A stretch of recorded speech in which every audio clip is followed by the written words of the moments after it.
Hi there, Ricky on speaking. Have you ever heard the phrase, the judgment seat of Christ? And many people have not heard about that. Many Christians have not heard about that. But there is a time that is perhaps even in the near future when you and I are going to stand before the judgment seat of Christ. Now, when we think of judgment, we think of condemnation. But the judgment seat of Christ is not that. The actual Greek word is Bema. It's the Bema seat, B-E-M-A. A Bema was a large platform where during the races in the first century, a referee or perhaps the mayor of the city would sit there and watch the races, and then the winners would come and stand before the Bema. And then the referee or the judge there, or perhaps the mayor, would get a wreath and place the wreath on the head of the winner.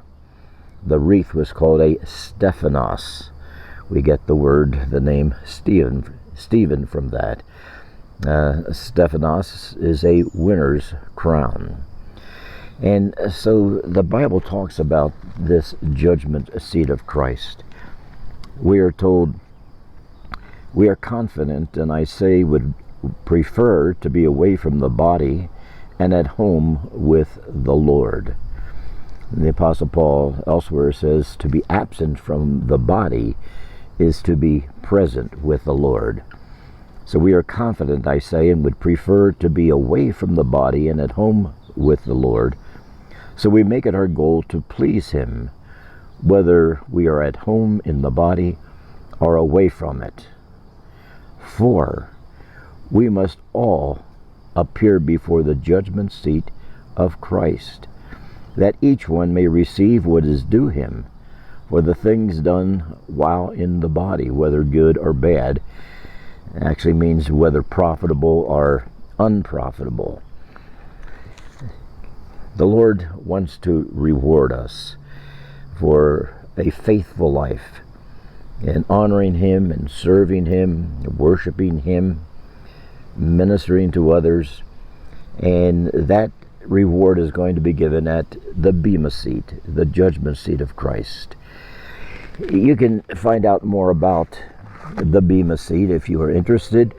I have the privilege of writing some Bible studies for Amir Sarfati with Behold Israel. Who is Amir Sarfati?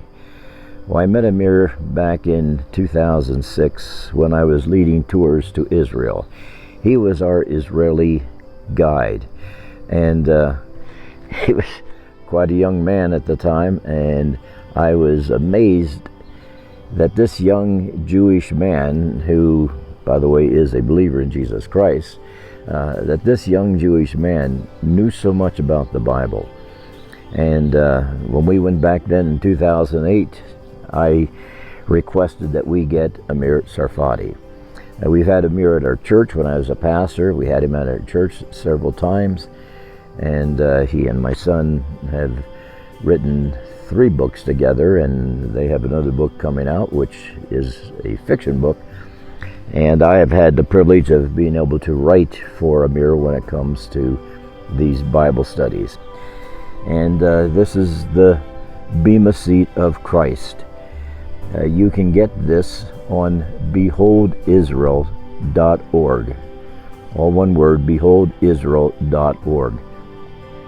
And it's a study that gets you deeply into the Scriptures and helps you to really anticipate, not be afraid of, but to anticipate the Bema seat, the judgment seat of Christ. Thanks for watching.